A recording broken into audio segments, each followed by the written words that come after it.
Marketing? I'm not marketing anything. It's just do what you love, build it, and they will come. And if they don't, it's okay too. Because there's nothing worse than going to sleep at night thinking like, I didn't even do what I wanted to do. So I've been thinking, the one thing that I think anybody can understand, especially if you're watching this video or this channel, is that creating a life in music is hard. I mean, like, really hard. I've personally been working at it my entire life, from the stage to the studio to the office, and I've learned a lot through all of it. And this reality has been made even more vivid for me as I've watched and studied the pathways of all the artists I've collaborated with along the way. But the one constant is that no matter how much the music industry changes or evolves, the opportunity remains to make music as big a part of your life as you want it to be. So in this video, I'm going to share with you the most important things I've learned along the way. These are the essential parts of the mindset that have created pathways to success for both myself, as well as tons of creators from all kinds of different genres, backgrounds, and eras. So let's not wait any longer and get right down to it. Let's go.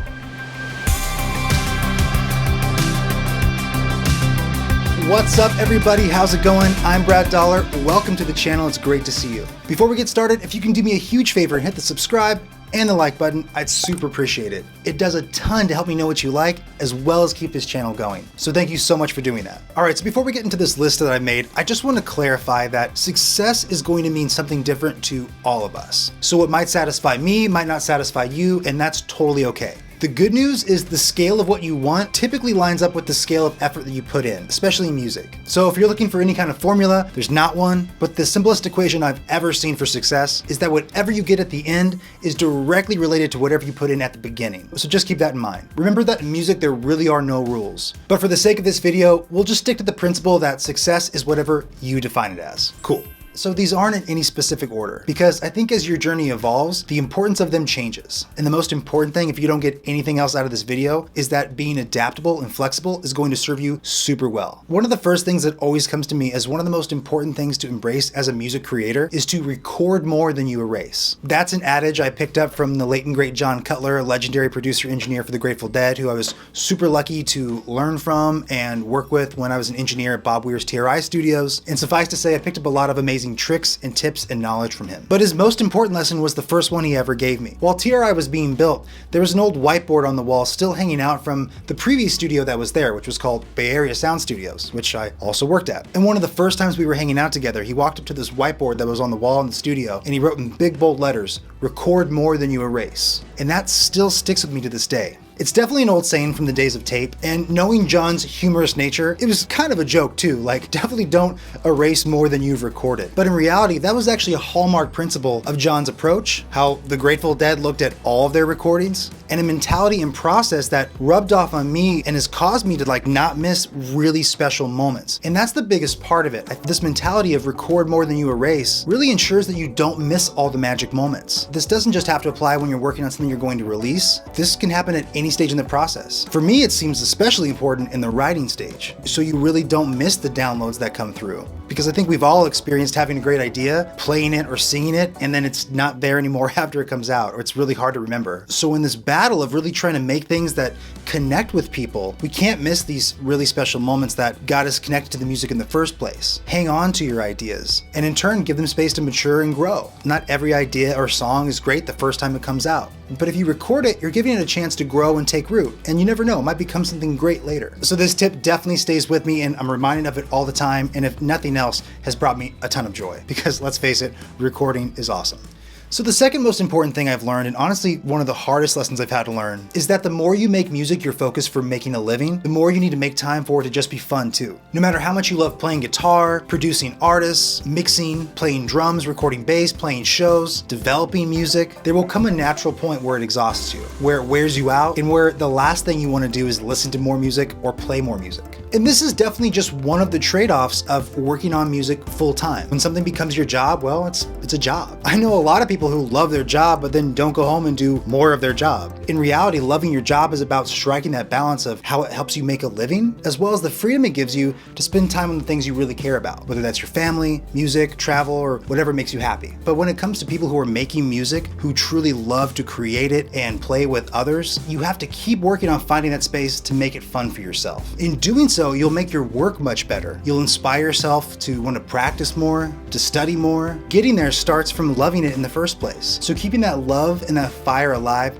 is super important. So that's my second tip. Make sure you keep having fun with making music. Building off that, the third most important thing that I found is that you have to keep finding things that inspire you. You have to keep listening to music, watching movies, playing video games, experiencing things out in the world that are related to music, and honestly experiencing things out in the world that are not related to music at all. If you have one focus in all of this, it's to keep that inspiration tank as full as possible. It seems counterintuitive, but the stuff that inspired you to start getting into music in the first place is always something you can go back to and return to get more inspiration from. And hopefully the more you go back to it, you find more branches into other things from it. It's important to stay savvy and aware of who's creating what so that you're aware of all the possibilities and colors available to you. You have to make time to consciously listen to music and to consciously watch things, not just passively. It's not always feasible to just sit down with a record and close your eyes and listen, but what's the next best thing for you? Whatever you're interested in, just make sure you're making time for that. So these two tips, 2 and 3, definitely go hand in hand. Keep looking for sources of inspiration.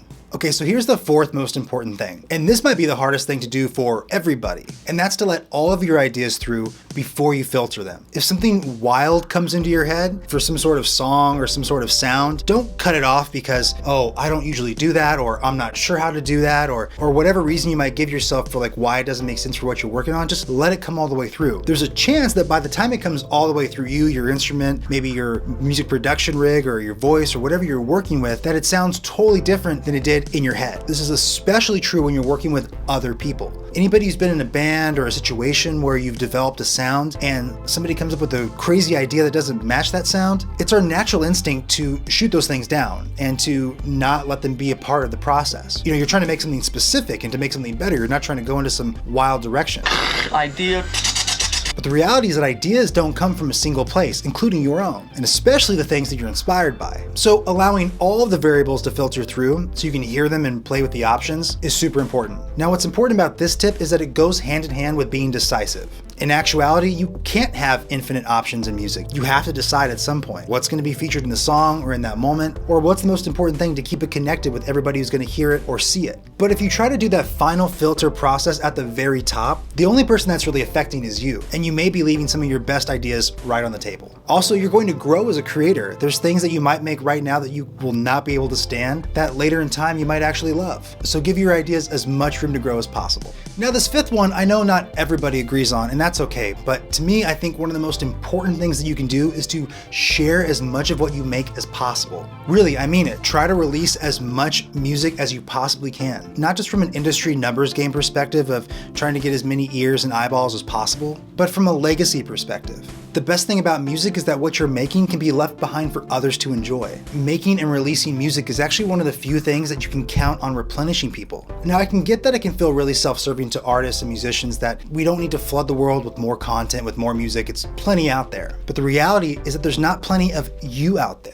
And right now I know there's a high likelihood that you have an idea or a song that could directly impact the life of somebody else. It could inspire them, it could make them smile, it could help them recover, it could save them. And I've personally seen this so many times. So never underestimate the power of your music. The world needs to hear what you've created. The goal is to make it as great as you can, but there's definitely a time and place for all of your recorded ideas. So that's my fifth tip. If you guys are liking this video so far, please be sure to hit subscribe and like. I'd love to see you here again. So I know I said there's no real order to these, but this might be number one, and that's people. People are the most important thing in any path in music. The relationships that you create are the most valuable thing that you're creating. You can be the best music maker ever with the best studio and the most resources, but without people, whatever you're doing really won't get that far. And it's totally okay if you just want to make music for yourself. If playing guitar, for example, is something that just makes you really happy and helps you relax, that's totally okay. The good news, if that's you, is that it won't take a lot to make music fit into your life the way you probably want it to. But the more that you want to be a musician, a producer, an engineer, a vocalist, a performer, the more you need to embrace people. You really can't do this alone.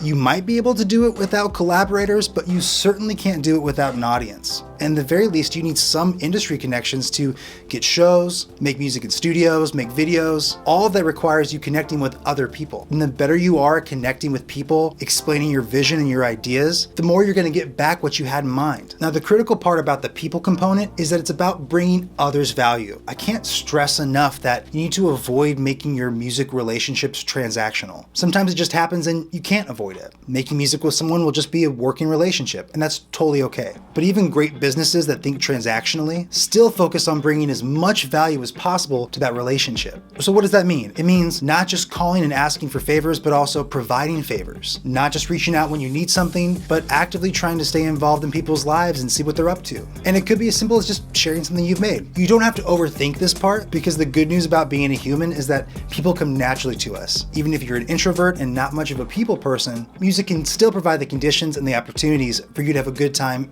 being and creating with others. The best part is you can take this idea as far as you want. You can make it really small, just about the collaborators you're with. You can make it all about your community. You can even carry that all the way out to your audience, like how I think about you guys. It means a lot to me, and it's super important to me that you're spending time watching this video and you're listening at all to what I have to say. So for me, it's important to give you as much as I can to make this time as worthwhile as possible for you. Wherever you fall on that spectrum, just don't lose sight of this really simple but powerful lesson that people are one of the most important things in this entire equation. All right, so the last thing I want to share with you for now, maybe one of the best things I've learned along the way, is actually from Kirk Hammett of Metallica, someone who certainly inspired me to play music and stay in music pretty much through my entire life. And it's that you need to try to always do something new. As Kirk said, experiment with the limitations of your abilities. That is so profound, and it's kind of scary, right? It's fun to stay in the safe comfort zones of what you know and just play the stuff you love. But when you push those bounds, then the room to find more stuff to love and to fill those spaces just keeps growing and growing. The end goal of recording things and making things and getting better at our instruments and spending a life in this is simply just to get better at expressing ourselves. I feel like for me specifically, the number one strategy that's kept me afloat in the music industry since I was a little kid and given me a career is that I've kept trying something new. I've kept diving into things that maybe didn't feel so comfortable at first, but it felt like they were going to help me unlock something else that I needed to keep the journey going. There's magic in this place when you come up against your comfort zone, when you have to learn new skills and try new things to push through it. If you can keep this in mind, you will have an infinite space to draw inspiration and surprise and wonder from. The stuff that made you want to make music in the first place. It's right there waiting for you all the time. You just have to dive in and get a little messy with it. Just keep trying to do something new, even if it's only new to you. All right, so that's it. I hope this was helpful and that it gave you some direction on where to dig in and what you can do to start making music a bigger part of your life. I don't think there's one solution or one blueprint that's gonna make everybody's dreams in music come true. But hopefully by folding some of these things into your mindset, you'll be able to experience as much of what that means to you as possible. I've seen it time and time again. The music industry and all of its associated technologies have changed a ton of times, but creating music and bringing your dreams to life never goes out of style. And so I hope that what I've shared with you here helps you do that in your own journey. So thank you guys so much for watching. It's great to have you here. Please be sure to subscribe, like, and definitely drop a comment. Let me know what your vision is, what success looks like to you, and don't be afraid to share some of what you've been working on. I'd love to hear it. So thanks so much for watching. Look forward to seeing you next time. Bye-bye.